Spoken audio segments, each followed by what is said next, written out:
नमस्कार दोस्तों आज हमारे बीच मौजूद हैं डॉक्टर कैसर जावेद साहब। कैसर जावेद साहब के बारे में हम बता दें कि इन्होंने अभी हाल में ही एक इतना अच्छा काम किया है। अगर देखा जाए कोरोना योद्धा कोई है तो कोरोना योद्धा डॉक्टरों को ही कहा जाता है ज़्यादातर, उसके बाद से ही प्रशासन को या किसी दूसरे पर्सन को दिया जाता है। मगर कैसर जावेद साहब ने अभी हाल में ही सभी जितने हर चौक चौराहे पे जितने प्रशासन के लोग थे या नगर पालिका के लोग थे उन्हें सम्मानित किया और उनकी जांच की। तो कहीं ना कहीं हमें लगा कि इनको अपने स्टूडियो में हमें बुलाना चाहिए और एक सम्मान जो है हमें भी देना चाहिए। तो सबसे पहले तो सर स्वागत है हमारे स्टूडियो में आपका। सर देखा जाए लॉकडाउन जो है वो ख़त्म हो गया है और लोग ये समझ रहे हैं कि कोरोना नामक जो बीमारी है ख़त्म हो गई। सोशल डिस्टेंस जो है और जो मास्क जो लोगों को लगाना चाहिए मास्क नहीं लगा रहे हैं। हम लोग तो अभी स्टूडियो में बैठे हैं, ऑलरेडी सोशल डिस्टेंस हम लोग का ठीक है तो इसलिए हम लोग मास्क नहीं लगाए हैं। मगर शहर में देखा जाए बिना काम के काफ़ी लोग निकल रहे हैं और सोशल डिस्टेंस जो है उसका पालन नहीं कर रहे। तो ऐसे में क्या कुछ संदेश देंगे और क्या कुछ कहेंगे आप? बहुत बहुत शुक्रिया आप सभी का कि आपने मुझे इस लायक समझा और इस चैनल के माध्यम से मुझे लोगों से रूबरू होने का मौका मिला। मैं बहुत इसके लिए आभार प्रकट करता हूँ और मैं अपनी जो भी पब्लिक है उनसे हमारी यही रिक्वेस्ट है कि कोरोना जो है ख़त्म नहीं हुआ है और ये पता नहीं कि कितने दिनों तक चलेगा और ना ही ये हमेशा के लिए ख़त्म होने वाला है।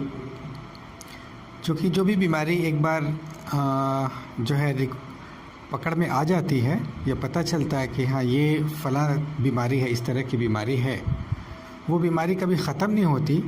उसका प्रकोप कम हो जाता है, दवा इलाज की सुविधाएं हो जाती हैं, रिसर्च के ज़रिए उसकी वैक्सीन या इलाज के बहुत सारे तरीके नए नए तरीके आ जाते हैं तो उससे उनको ठीक किया जा सकता है। हमें एक्चुअली हर बीमारी का क्या है कि जो है बचाव जो है किसी भी बीमारी के लिए बहुत कारगर साबित होता है। तो हमें ये नहीं समझना कि कोरोना ख़त्म हो गया या उससे अभी हमारा नुकसान नहीं होगा। हम जैसे देख रहे हैं बहुत सारे बड़े शहरों में, ख़ास करके मेट्रोज़ में बहुत सारे लोग इससे ये हो रहे हैं, कितनी डेथ हो रही है डेली। मतलब डेली कई 100 लोग इस बीमारी के लोग 150 में मरते थे, अब है कि 400-500 पर डे लोग मर ऐसी तादाद में लोग मर रहे हैं। मगर उस वक्त जब 100 लोग मरते थे तो लोगों में डर था, मगर आज 400-500 लोग मर रहे हैं मगर लोगों का डर जो है कहीं ना कहीं ख़त्म हो गया। ऐसे में हमें एहतियात बहुत रखना है और हमें कोशिश करनी है कि हम बिला वजह घर से बाहर ना निकलें। ज़रूरत है तो निकलें, चाहे वो अस्पताल हो, ऑफिस हो, मार्केट हो। भीड़ भाड़ वाली जगहों में जितना कम से कम लोगों से कांटेक्ट में रहें बेहतर होगा। और हमेशा मास्क जो है अभी बहुत लंबे समय तक हमें लगाना होगा और इसकी आदत डालनी होगी ताकि जो उससे जो खांसने पर, छींकने पर, नाक और मुंह के सांस के ज़रिए जो बीमारियां होने के चांसेस होते हैं, जो लक्षण हो सकते हैं, वो चीज़ें हम उस चीज़ को बच सकते हैं, बचा सकते हैं। और जो है सोशल डिस्टेंसिंग हमें मेंटेन करके रखना है हर जगह पे। हमें ये नहीं सोचना है कि मतलब वो नहीं कर रहे हैं तो मैं क्यों करूं, या अगला लाइन में धक्का धुक्की कर रहा है, बैंक में हो, अस्पताल में हो, कचहरी में हो, रोड पे हो, कहीं बस स्टैंड में हो, रेलवे स्टेशन पे हो। तो हमें खुद ध्यान रखना है। अगर हर एक इंसान इस चीज़ को सोचने लगे कि नहीं मुझे सतर्कता बरतनी है और हमें सोशल डिस्टेंसिंग मेंटेन करना है, मास्क या उसकी जगह पे गमछा, रुमाल, तौलिया, साड़ी का आंचल, दुपट्टा जो भी हम इस्तेमाल करते हैं, महिलाएं करती हैं, तो वो करना है और हमें उससे बचाव के हर उपाय करने हैं ताकि ये बीमारी जो है धीरे धीरे कमज़ोर पड़ जाए और हमारा एक बेहतर स्वस्थ समाज बने। ऐसे में देखा गया है कि डॉक्टर्स ने भी बताया है कि लोग जो मुंह से जो थूक निकलती है या फिर जो लोग जो मास्क लगाए रहते हैं तो मास्क लगाने पे तो थोड़ा सा बोलते हैं तो कम थूक होकर निकलता है, मगर जो छींकते हैं लोग तो छींकने के दौरान वो बीमारी ज़्यादा काम करती है कुछ ज़्यादा लेवल पे वो वायरस जो है बाहर निकलता है, तो ऐसे में क्या कहेंगे, लोगों का कहेंगे? एक्चुअली क्या है कि वो जो ड्रॉपलेट्स निकलते हैं ना नाक से या खांसने पर अचानक छींक आ जाती है, खांसी आ जाती है, इसीलिए मास्क का इस्तेमाल हम करें तो उसको नाक तक ढक के रखें।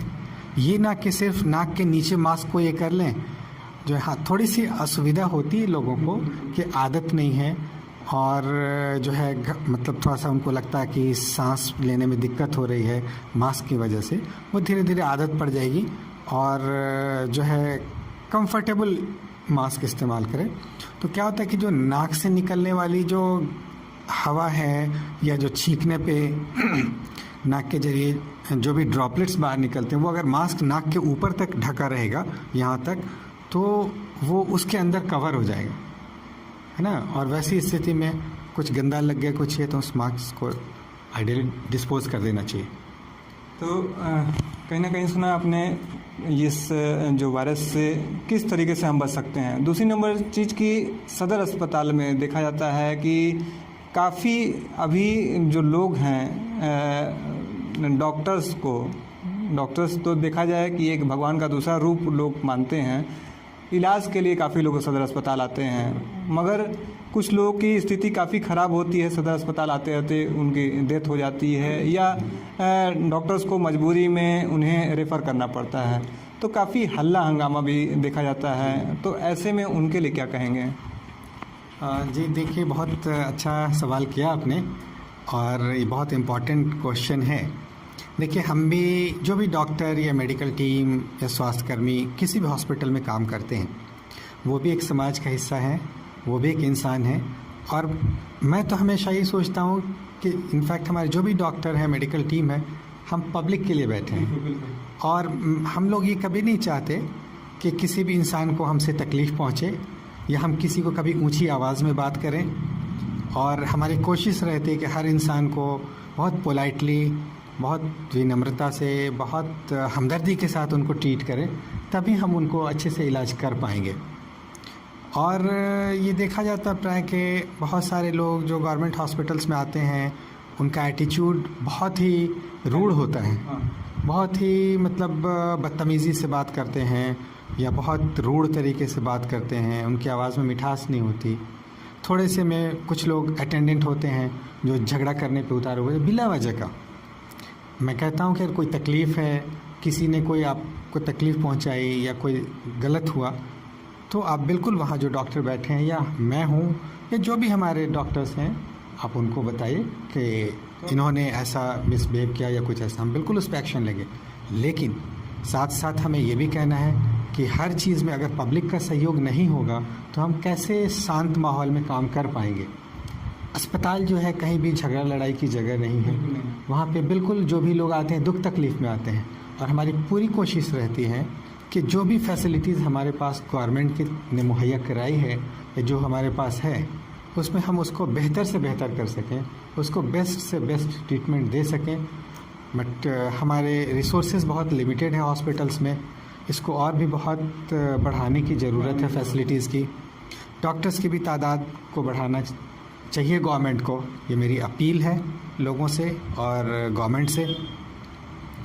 मेडिकल स्टाफ जो है हमारे बहुत कम है, एक शिफ्ट में 2-3 स्टाफ होते हैं। मरीज़ कभी कभी 20-30 आ जाते हैं, चाहे वो एक्सीडेंट का केस हो या इंजरी का केस हो या मारपीट का केस हो या नॉर्मल पेशेंट है। हर आदमी ये शोर मचाता है कि सबसे पहले मेरे मरीज़ का इलाज हो। अब हमको उसी में सबको मैनेज करके, सबको फ़िल्टर करके, प्रायोरिटी दे करके और देखना पड़ता है, करना पड़ता है। और बहुत तरह की दिक्कतों का सामना भी करना पड़ता है, जो चीज़ लोग समझाने पे कुछ लोग नहीं समझते हैं बात और बिला वजह का उलझने की कोशिश करते हैं। चूँकि एक डॉक्टर होने के नाते या एक स्वास्थ्यकर्मी जो भी है, हमारा काम नहीं किसी से झगड़ा लड़ाई करना। मेरा काम है लोगों की मदद करना, उनकी खिदमत करना और उनको, हमारी कोशिश रहती है कि हमारे ज़्यादा से ज़्यादा मरीज़ ठीक हो जाएं। और मजबूरी में हमें बहुत सारे लोगों को रेफ़र भी करना पड़ता है मेडिकल कॉलेज। रेफ़र करने का कारण है कि यहाँ पे जो सुविधाएं और मिलनी चाहिए, जी जी, वो कहीं ना कहीं अभी सदर अस्पताल में लोग उससे वंचित हैं। जैसे कि किसी को गोली लग गई तो यहाँ गोली निकालने का सुविधा नहीं है, या बहुत सारी ऐसी चीज़ें जो हैं जो कि बड़े शहर में ही, पटना और गोरखपुर में ही मिलती हैं। तो तो मजबूरी में लोगों को रेफ़र करना पड़ता है। तो कहीं ना कहीं आपने सुना कैसर जावेद साहब को, और इन्होंने काफ़ी अच्छी बात कही। अगर हम और आप मिल के हॉस्पिटल को या डॉक्टर का सपोर्ट करेंगे, सहयोग करेंगे, तो डॉक्टर्स भी हमारे लिए और आपके लिए ही बैठे रहते हैं वहाँ इलाज करने के लिए। डॉक्टर ये नहीं है कि वो अपने परिवार के लिए वहाँ बैठा, वो हमारे और आपके लिए बैठा है। हम सदर अस्पताल में जाएं तो काफ़ी ऊंची आवाज़ से जो बात करते हैं, तो कोई भी हो, इंसान है, इंसान को गुस्सा आता है। अगर हम डॉक्टर से तेज़ आवाज़ में बात करेंगे या गुस्से में बात करेंगे या कुछ गलत तरीके से करेंगे तो कहीं ना कहीं हर किसी को गुस्सा आएगा। तो हमें चाहिए कि अस्पताल में या डॉक्टर्स जो भी हैं उनका सहयोग करें। सहयोग करेंगे तो डॉक्टर भी सहयोग करेंगे। अगर हम सहयोग नहीं करते हैं तो डॉक्टर कहाँ से सहयोग कर पाएंगे।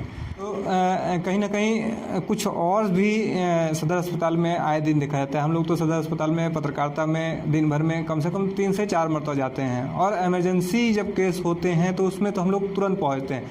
तो कहीं ना कहीं देखा जाए तो जो भी बाहर के ज़िला में जो भी केसेस हैं वो घूम फिर के सदर अस्पताल गोपालगंज में ही आते हैं।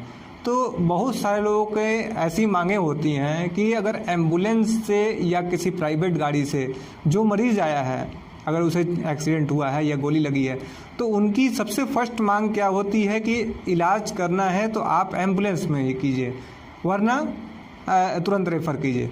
तो डॉक्टर जब तक नहीं देखेगा तब तक कैसे क्या कुछ कर सकता है, या रेफ़र करना है या उसका बैंडेज करना है, बिना देखे कैसे कर सकता है।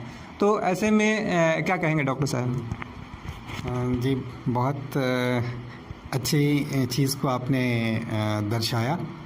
मैं यही कहूँगा कि भाई जब पेशेंट, कभी कभी कुछ लोग आते हैं जो बहुत उद्दंडता से बात करते हैं और कहते हैं कि एम्बुलेंस में ही इलाज कीजिए, तो वो तो पॉसिबल नहीं। जब आप नीचे उतारेंगे तभी हम उनका पल्स, बीपी जो भी है चेक करेंगे, या उनको उनका ईसीजी करना है, या उनको नेबुलाइज करना है, या जो भी इंजेक्शंस देना है, और पेशेंट को भी बेड पे कंफर्टेबल होगा, ऑक्सीजन लगाना है। तो या जैसे किसी को गोली ही लगी, कोई ऐसे केसेस आते हैं, तो जब तक हम ये नहीं करें उनकी पैकिंग, ड्रेसिंग, उसको कैसे रिमूव करना है, क्या करना है, और जबकि असल तरीके से हम मरीज़ को ढंग से अगर नहीं चेक करेंगे, अगर हम एक डॉक्टर होने के नाते संतुष्ट नहीं हैं कि मैंने अपने पेशेंट को अच्छे से देखा, तो मैं कैसे किसी का बेहतर इलाज कर सकता हूँ। तो मैं यही कहूँगा, पब्लिक से मेरी यही अपील है कि आप लोग बिल्कुल हर डॉक्टर जो भी ड्यूटी में रहते हैं या मेडिकल टीम है उनको सहयोग करें, और बिला वजह अस्पताल में हल्ला हंगामा ना करें। क्राइम कहीं और होता है, तोड़ फोड़ अस्पताल में होती है, गाली गलौज डॉक्टर और स्टाफ सुनते हैं। तो ये बहुत दुख होता है कभी कभी कि हम लोग जो है इतने बड़े इंस्टीट्यूशन से पढ़ के यहाँ पे आए कि ताकि अपने गाँव, अपने नगर के लोगों को, और जो भी यहाँ पेशेंट आते हैं, हम उनके दुख को बांट सकें, उनके दुख को कम कर सकें, और उनको जो भी हो सकता है बेस्ट हमसे ये कर सकें, ताकि हमारा मरीज़ जो है यहाँ से हंसता हुआ खुश होकर के जाए। और जो है हम उनको अच्छी से अच्छी सुविधा प्रदान कर सकें। तो आप जब पब्लिक हमें सहयोग करेगी तो हम अच्छे से काम कर सकेंगे, अपना अच्छा समय मरीज़ को दे पाएंगे, और हम उनको बेहतर से जांच करके उनकी अच्छे तरीके से इलाज कर पाएंगे। तो ये सारी चीज़ों का थोड़ा सा ध्यान सबको रखना चाहिए, और हमें भी रखना चाहिए। और किसी भी तरह की कोई दिक्कत, असुविधा होती है तो जो भी डॉक्टर ऑन ड्यूटी हैं उनसे आप रिक्वेस्ट कीजिए कि सर हमें ये तकलीफ़ है, अवश्य हम ज़रूर देखेंगे, एक बार नहीं जितनी बार होगा देखेंगे और मरीज़ का इलाज करेंगे। क्योंकि हम जो है आपके लिए बैठे हैं, और हम भी एक तरह से डायरेक्टली इनडायरेक्टली, मतलब इस दुनिया में जो भी इंसान है एक दूसरे से कहीं ना कहीं जुड़ा हुआ है, और डायरेक्टली या इनडायरेक्टली आपके परिवार का हिस्सा है। तो सुना आपने कैसर जावेद साहब को, काफ़ी अच्छी बातें इन्होंने कही। और डॉक्टर साहब, काफ़ी अच्छा लगा हमारे स्टूडियो में इतना समय देने के लिए। और मिलते हैं ऐसे ही किसी वीडियो के साथ, तब तक बने रहें हमारे चैनल के साथ।